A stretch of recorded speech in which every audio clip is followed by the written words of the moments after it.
Hi, everyone. Welcome to this episode of Beyond Max Q. I'm Mollie Jahner, your host. I am joined today by Alex, who is the managing partner and founder of Olympian Equity Partners. And I am very excited to have him here today. He has a very unique perspective, one that I think will be really interesting for all the founders in our group, as well as the funders. And so, with that, please, Alex, talk a little bit about what you're building and your history. Absolutely. First of all, thank you for having me over. I've gone through your YouTube, and it's really spectacular the way you're Thank interviewing you. people. And it's definitely over the course of, I guess, the next 5 years, it's just going to take over YouTube by storm. But yeah, Hope so so. We can keep our fingers crossed. I don't know that the content's that compelling, but we definitely want to help people. And I know you can do that with your perspective, so I appreciate that. but that's the thing. Every time you go after wanting to help people instead of trying to make something happen or get something or whatever the That's case true. may be, by default, your success just extrapolates, right? Well, Because you're thank not you. out there to get something. So yeah, you're definitely on the right track. Thank you. Uh, okay, so yeah, so what we do, so effectively, we're investing only in Africa. So the African continent is, largely the most underserved part Hmm. of the whole world when it comes to investment. So last year alone, it received less than 1% of the total private markets capital that the rest of the world got. So and if you look at that and compare it against the kind of companies and the movement we're seeing on the ground, these two numbers don't quite make sense at all. Mhm. But that said, it's not just about the capital, but it's also about the impact. Okay, because like every dollar you're investing in Africa, you're having about circa, depending on the market, obviously, but like between $5 to $10 of impact, Mhm. which goes to show that it's not about how much you're investing, but it's how you go about doing it. So we're investing in, because just backtrack a bit. So we're a private equity sponsor, effectively investing under a private equity model, just going a bit earlier on the growth stage, Mhm. and that's because there's a lot of fragmentation on the continent. So Mhm. companies just raise when they do. There's no like pre-seed, seed, Series A, B, C, D, E, etc. It's very unorthodox. It seems very unorthodox for the Western people, Mhm. but it's just the way it is. Because if you don't have a structured, well-funded private markets Mhm. space on the ground, then it's very hard to guarantee that every company is going to keep on getting funded, stage after stage. So and that's the difference we're seeing in the mentalities. The founders are not out there to just keep on raising capital till something works. They're like, let's try to get something to work, and then let's raise capital. I love that. And I think, I mean, we talk about this a lot, on the show, but also just in general, build a company that's sustainable. And then the right investment will come and support you as you scale. And I think that you hit that the nail on the head because it's so important. And so for you guys, as you're building out your portfolio companies, as you're building alongside other builders, what types of companies are you looking for? How are you placing your investments? Absolutely. Just for reference, so we're raising Fund One at the moment. Okay. So we're looking to do 8 to 12 investments. Now, the reason we named ourselves Olympian is because we believe in the actual meaning of being an Olympian, being highly disciplined, being present, acknowledging the challenges, because obviously every journey has its challenges. Okay. That doesn't mean that, you got to shy away from it. Challenge is nothing more than a perception. If you perceive a challenge to be easy, it's going to be easy. If you perceive it to be hard, it's going to be hard. But then again, it all boils down to perception. And it's all about people with grit, understanding what it takes to keep on evolving. Because for a business to grow, the people need to grow with it. You can never outrun your self image or your mindset. So it's all about keep on evolving your mindset and your self image, and then everything else just follows suit.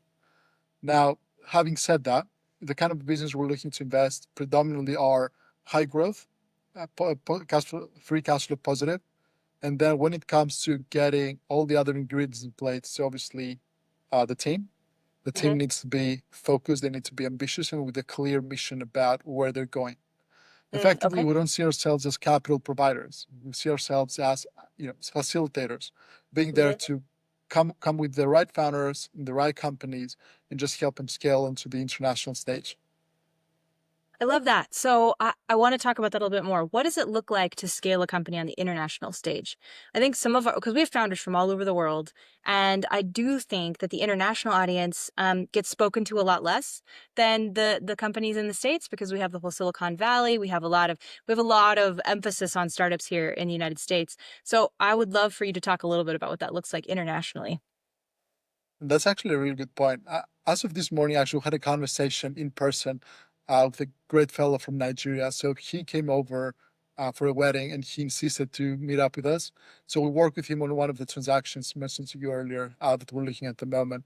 Effectively, what he said is the way we approach structuring a transaction before we even go into the negotiations, because we Hmm. wanted to kind of let him know what's our thought process.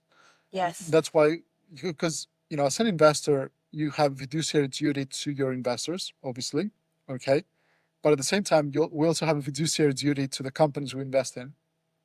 Therefore, we need to be disciplined Hmm. about how we approach an potential company, how we approach a new founding team, what we discuss with them, how we bring everything to the table. But at the same time, understanding that this is not a transaction, whilst it's being called a transaction for legal purposes, for banking purposes. In reality, it's nothing more than getting in a relationship, in a long-term relationship, right? Yes. For like 5, 6, 7 years. Okay. It's a really good way to put it because it's true, right? I mean, if people want to invest in the founder too, like that's important. It's not always necessarily the tech. To your point, it's like a relationship. They're investing in you, and you're also their biggest risk. So, Exactly. And we're gonna literally walk him, step by step. Okay, so that's how we view this company. That's what we plan about the company, etc. etc. These are our question marks, etc. And at the end of it, he was like, "This is actually astounding because given you only had like 2 weeks to go through the preliminary stage of the diligence, you have all these insights about the company." And I was like, that's why we know the kind of companies we want to be investing in, because it's not like we just cast our net wide and see what we catch. It's more about we know what we want, and mhm. the right founders do tend to get feel the gravity towards us. It's just the way it works. I love Uh, that. I love that visual of like the gravity because I think that's so true, right? You're gonna know if it's a good fit, like for both people. I think that's really good way to put it. you can feel it. You know what I mean? Like Yeah. Yeah.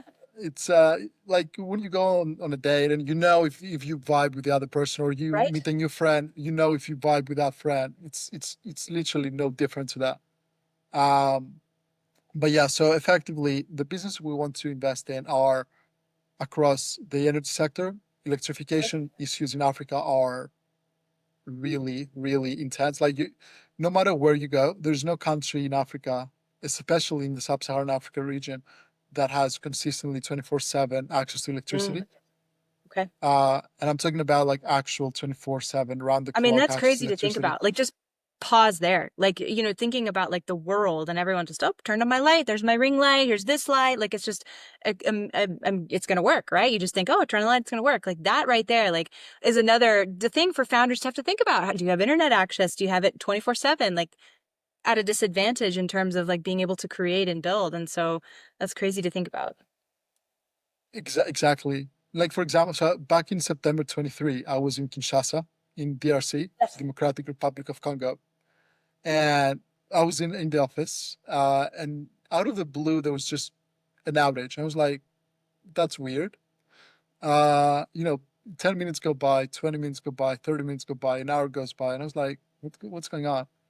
And then, like an hour and a half later, the power came back on, and it was like, "Is that normal?" And they're like, "Oh yeah, it happens quite often." And I was like, "Are you kidding me?" Goodness. It's like imagine, okay, being in New York City, okay, because Kinshasa has like what 10 million people, okay, and it's Mhm. forecasted to have over 15 or 20 million people in the next 5 years. So imagine New York City every couple hours just losing power for an hour and a half. Can you make that picture? How would that impact? I mean, there'd be riots in the streets. But for them it's normal. So like every time we go to a manufacturer, right, like a manufacturing business, and we'll have a conversation with them about potentially investing. Whereas first question we want to know is, are you running 24/7 production? And if so, what are your solutions to energy? Nine times out of 10, they run 24/7 production. But the reason is they get a lot of generators, but they're all running on gas. Oh my gosh. Okay. Well, I mean, So what does the solar outlook look like in Africa, right? I mean, because I feel like that there's so much sun. I mean, is that something that's an option? Like, are there entrepreneurs working in that solar power space? I'm sure there are in Africa. yeah, so solar is definitely big on the continent. But again, you got to keep in mind that Africa is quite, a long continent, right? So it starts True. from the north in the Mediterranean, Yes. kind of going all the way down to South Africa, which is in the southern hemisphere. Hmm. So there's a lot of variability when it comes to sun exposure. So Oh, for okay. example, when you look at around the equator, you have about depending on whereabouts you're at, between 3 to 5 months of a Mm. solid dry season, and the rest of the year is solid rainy season. And when we're talking rainy seasons, we're talking about like proper heavy tropical rains. Right? Yes. But yeah, so the thing is, it's not about just the solar, it's about the cost. Mm. So for example, in the States, you're getting subsidies from the government to install probably solar panels on your rooftop, or have some form of charger for your EV on the driveway. Mhm. That's not the case on the continent. And given the fact that they're importing everything, Yes. everything's way more Yes. expensive. No, that's a really good call out. I feel like your perspective is so valuable. I've met and chatted with several entrepreneurs, primarily in Ghana and Uganda, last week, talking about like electric bikes and like really cool, interesting things that they're building, and then really thinking about, okay, how do you go to market? But then there's all these other challenges that you wouldn't otherwise face, and that's how do you get through those? Like just to your point, like, oh, the power's out, or hey, the infrastructure, or those different things that they have to navigate. I want to ask you, you've seen both sides, funder and founder. In your mind, as a founder, someone who's creating something new in Africa, what are some of the things to focus on? So one of the biggest themes we're seeing right now is they're not investor ready. Mm, okay. And again, investor readiness is something that's very subjective. Different people would have different views on that. From my perspective, being investor ready means you know how much money you Hmm. need what you need it for, and you have a very solid plan in place. Hmm. But now, given that, as I said earlier, there's no solid structure when it comes to fundraising, Hmm. they may have a plan. 3 years, they developed it 3 years ago, and they're still fundraising for that. Uh, and in the meantime, maybe the business has evolved, and the fundraising structure hasn't changed. The VDR is not up to scratch.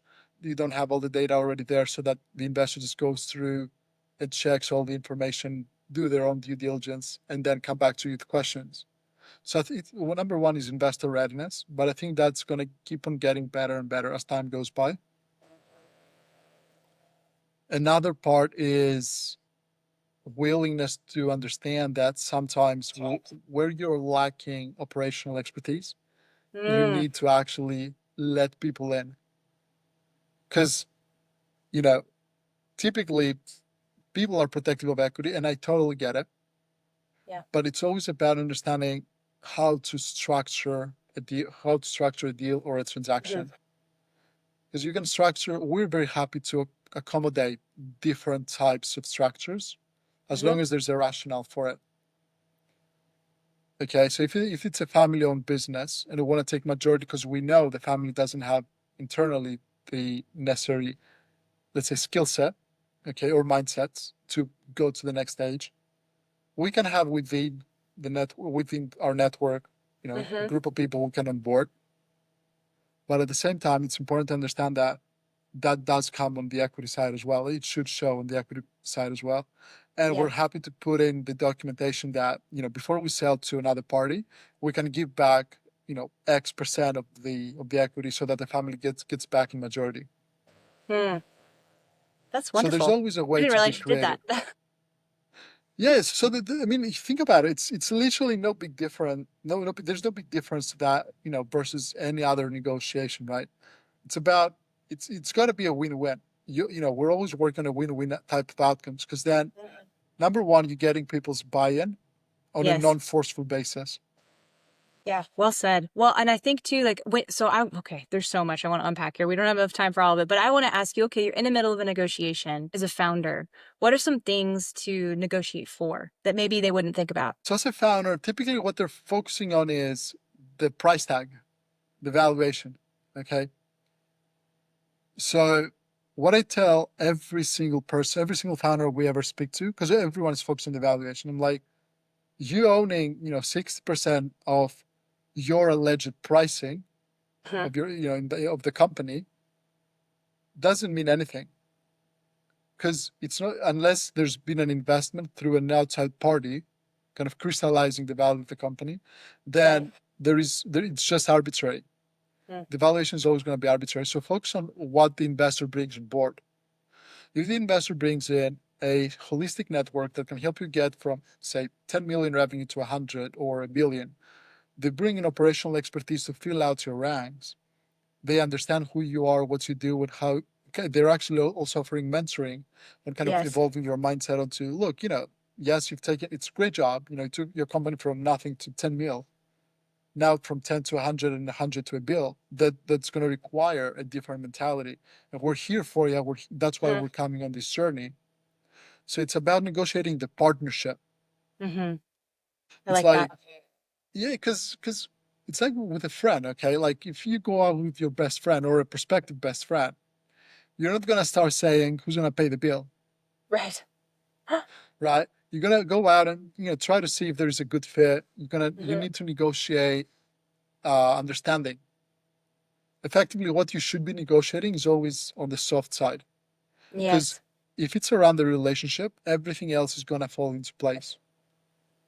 That's a great way to put it. Are there resources for founders who are figuring out like, okay, how do I structure a cap table? How do I think about the financial side of the business? Like what would you recommend?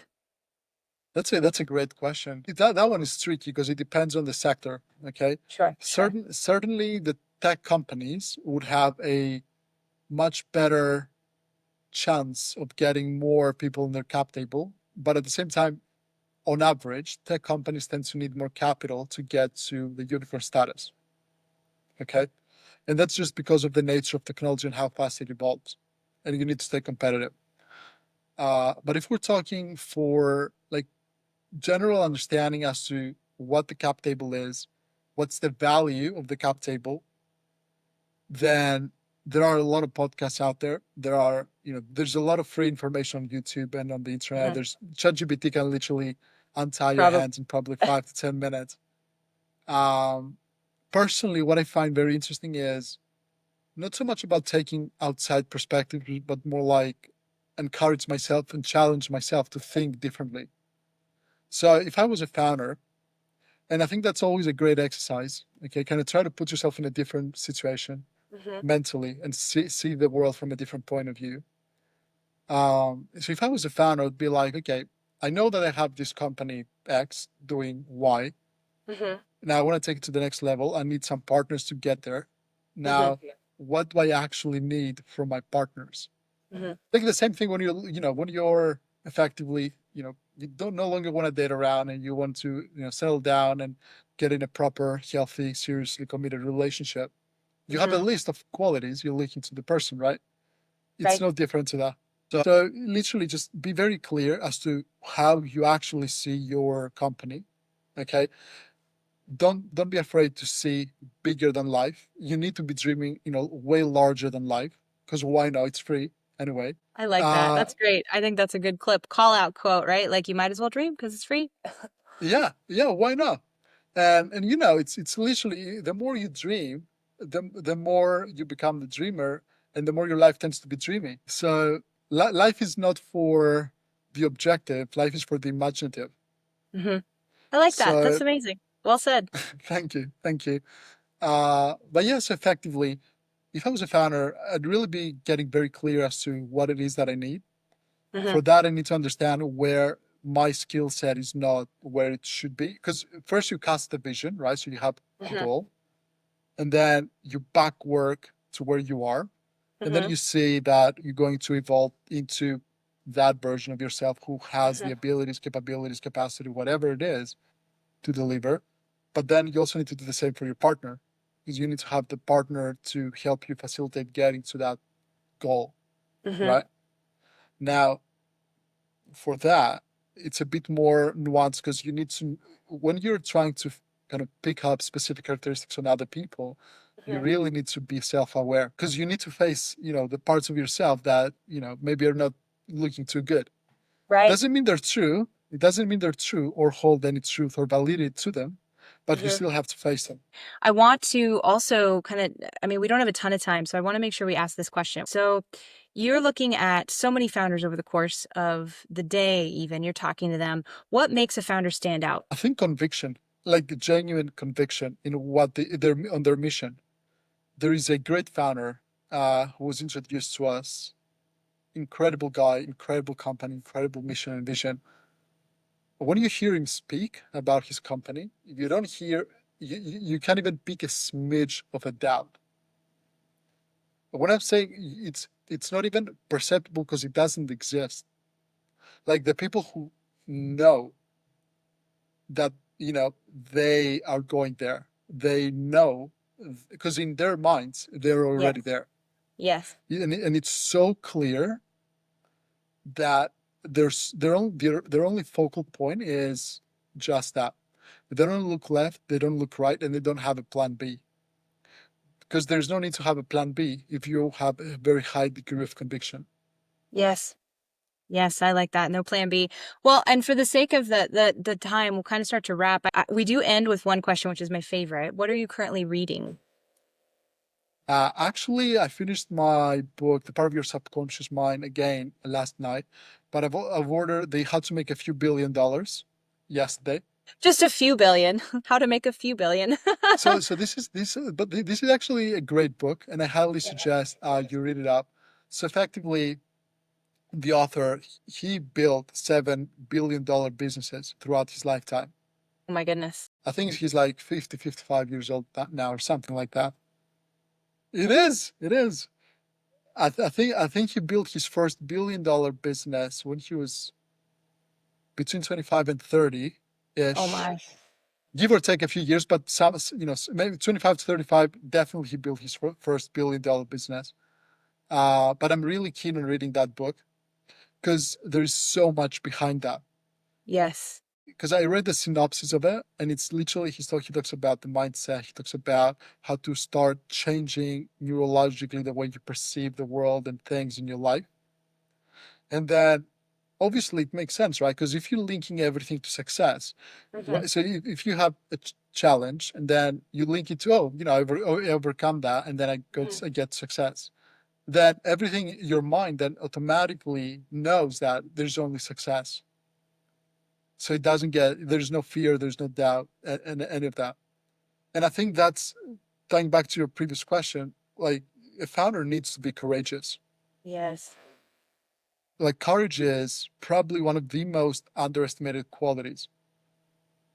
Because courage it's a very thin line from fear to love.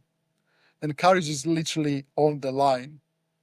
And it's literally what kind of gives you the ability to choose between the two, between fear and love.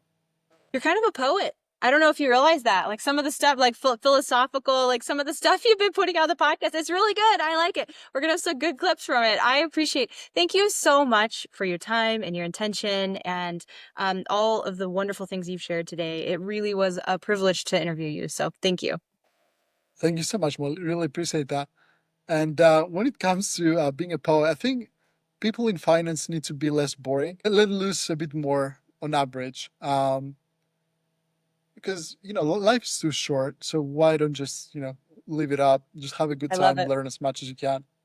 That's great. Wonderful. All right. Well, we will talk again soon. Thank you so much for joining us today. We'll absolutely do. Thank you, Mollie.